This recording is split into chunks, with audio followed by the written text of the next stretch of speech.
Bonjour à toutes et à tous. Donc, Marie Lassala, je suis doctorante à l'INRAE et à l'Institut Agro au sein de l'unité de recherche SMART à Rennes. Et donc, le travail que je vais vous présenter est un travail qui a été réalisé avec des collègues de l'INRAE et qui porte sur l'appréciation de l'ambition climatique et environnementale de la nouvelle PAC en France.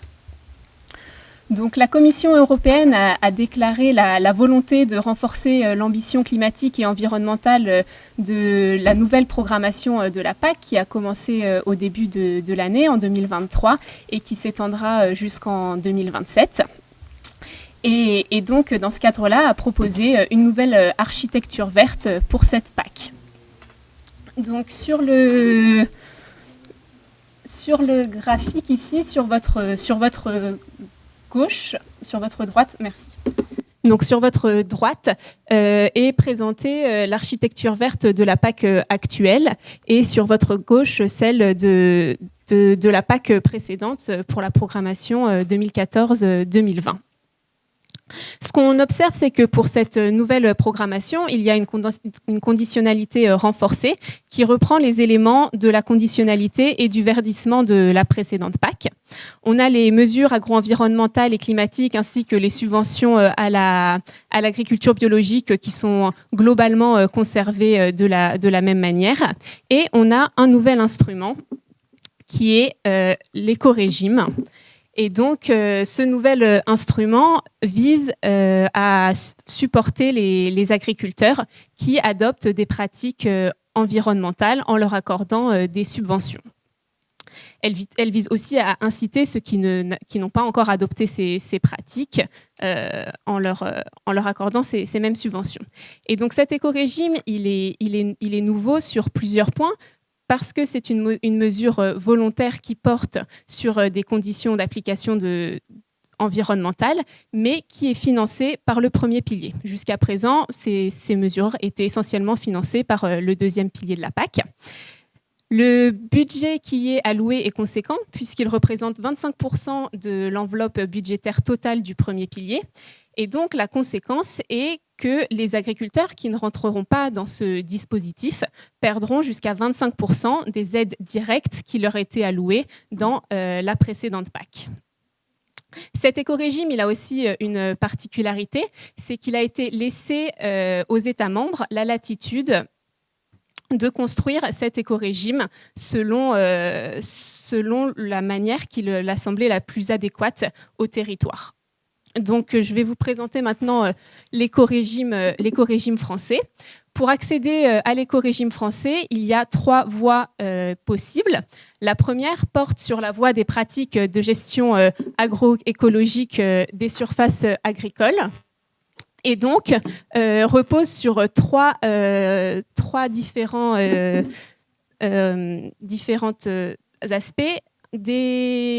L'aspect de la diversification des cultures, ainsi que sur le maintien d'un ratio de prairies permanentes non labourées dans la surface agricole utile et le respect de la couverture végétale de l'interrang pour les cultures permanentes. La deuxième voie d'accès à cet éco-régime est la voie de la certification environnementale, qui repose sur 2 certifications préexistantes, la certification HVE, haute valeur environnementale, ainsi que la certification de l'agriculture biologique. Et enfin, la dernière voie, complètement à gauche, est la voie des éléments favorables à la biodiversité, qui repose sur un pourcentage d'infrastructures agroécologiques dans la surface agricole utile de l'exploitation. Sur ce tableau, on voit également qu'il y a différents niveaux pour les exploitations conventionnelles. Un niveau standard qui leur donne accès à 60 € par hectare de subventions. Et pour les exploitations qui vont encore plus loin dans l'adoption des pratiques environnementales, un niveau supérieur qui leur donne accès à 80 € par hectare de subventions. Il y a un niveau spécifique pour l'agriculture biologique qui est de l'ordre de 110 € par hectare. Et enfin, il y a un bonus E qui est accordé qui peut être accordé aux exploitations qui choisissent la première voie sur les pratiques ou la deuxième voie sur la certification environnementale. Donc, notre objectif, c'est d'évaluer l'ambition environnementale de cette nouvelle programmation de la PAC et le fait que, et en centrant notre propos sur l'éco-régime français, qui est ce nouvel instrument et le changement majeur dans la nouvelle architecture verte qui a été proposée. Et donc, nous allons centrer notre analyse sur l'éco-régime français, puisque une approche pays par pays est nécessaire du fait de cette différence d'éco-régime d'un pays à l'autre. Et donc, pour faire ça, ce que nous avons fait, c'est que nous avons déterminé le nombre d'exploitations agricoles qui peuvent accéder au niveau standard ou au niveau supérieur de l'éco-régime sans modifier leurs pratiques. Et donc aussi déterminer celles qui n'y accèdent pas avec leurs pratiques actuelles et qui devront donc changer leurs pratiques si elles souhaitent profiter de ces subventions. Donc, pour mener à bien notre travail, nous avons travaillé sur les données du réseau d'information comptable agricole de l'année 2020 et fait appel à des données complémentaires lorsque c'était nécessaire. Nous avons fait le choix d'exclure les exploitations spécialisées en viticulture, en arboriculture et en horticulture, puisqu'elles bénéficient peu du soutien du premier pilier de la PAC. Et donc, on a un échantillon d'environ 4700 exploitations.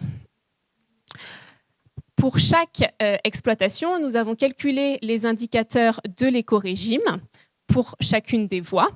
Et parfois, nous n'avions pas la possibilité de calculer cet indicateur. Et donc, lorsque le recours à des données complémentaires n'était pas suffisant, nous avons fait le choix systématique de minimiser le nombre d'exploitations qui atteindraient le niveau standard ou le niveau supérieur de l'éco-régime. Donc à présent, je vais vous présenter les résultats de ce travail. Donc ici est présenté un tableau où on observe le pourcentage d'exploitations qui ont accès à l'éco-régime au niveau supérieur ou au niveau standard, en faisant l'hypothèse que les exploitations vont choisir la voie qui est pour elles la plus avantageuse. Si on regarde la dernière ligne, qui représente le total de notre échantillon, on voit que plus de 99% des exploitations auraient accès à l'éco-régime en atteignant au moins le niveau standard, et ce, sans modifier les pratiques qu'elles ont actuellement. Parmi ces exploitations, il y en a environ 85% qui atteindraient le niveau supérieur de cet éco-régime. On peut aussi regarder et faire une analyse en fonction des OTEX de ces exploitations. Et ce que l'on observe, c'est que les exploitations à OTEX animal seraient plus nombreuses que les exploitations à OTEX végétal à atteindre le niveau supérieur. Les OTEX animales, bovins lait, bovins viande et caprins, on est à plus de 90% qui atteignent le niveau supérieur avec leurs pratiques actuelles, contre près de 70% pour les OTEX spécialisés en céréales et oléoprotéagineux ou autres grandes cultures. On peut aussi regarder plus spécifiquement les exploitations, comment elles atteignent les niveaux selon les trois voies qui sont proposées pour accéder à cet éco-régime. Ce qu'on observe, c'est que la voie de la certification environnementale est la voie qui permet à la majorité des exploitations d'accéder au niveau standard de l'éco-régime. Par contre, cette voie permet d'accéder à le niveau standard de l'éco-régime seulement pour peu d'exploitations, puisqu'elles sont seulement 30%. Et c'est la voie des pratiques agroécologiques qui est la voie qui permet au plus grand nombre d'exploitations d'accéder au niveau supérieur, puisqu'elles sont près de 70%. Donc ce tableau, c'est pour mettre en avant la complémentarité des trois voies et qui permet, in fine, d'avoir un très grand nombre d'exploitations qui accèdent à l'éco-régime à la fois au niveau standard, mais également au niveau supérieur. Donc, pour résumer, ce qu'on a vu, c'est que la quasi-totalité des exploitations ont accès à l'éco-régime. Et donc, ce nouvel instrument qui a été développé dans cette nouvelle programmation de la PAC n'est pas incitative pour les agriculteurs à modifier leurs pratiques agricoles. Il reste toutefois 15% des exploitations qui ont accès seulement au niveau standard et qui n'ont pas accès au niveau supérieur de l'éco-régime. Et donc, la question qu'on peut se poser est, est-ce que la différence de subvention de 20 € entre le niveau standard et le niveau supérieur est suffisamment importante pour inciter les agriculteurs à modifier leurs pratiques afin d'atteindre ce niveau supérieur. Donc pour cela, on a regardé quel était l'impact de l'adoption de ce niveau supérieur sur le revenu agricole avant impôt et par hectare des exploitations agricoles pour différentes OTEX. Ce qu'on montre, c'est que pour les OTEX, les exploitations qui sont spécialisées en céréales et oléoprotagineux, donc c'est le 1500, ainsi que celles qui sont spécialisées en bovin-lait, qui est l'OTEX 4500, l'impact d'adopter le niveau supérieur de l'éco-régime est d'environ 96 euros pour les céréales et oléoprotagineux et 92 euros pour les bovins laits. Et donc, la différence de 20 euros entre le niveau standard et le niveau supérieur n'est pas incitative pour ces exploitations, puisque ça leur coûte beaucoup plus cher. Donc, pour conclure, l'éco-régime français sera accessible à la plupart des agriculteurs. On atteint donc l'objectif qui a explicitement été énoncé par le gouvernement français, qui voulait que cet éco-régime soit inclusif. Toutefois, cela a un coût, celui d'une très faible ambition climatique et environnementale de ce nouvel instrument.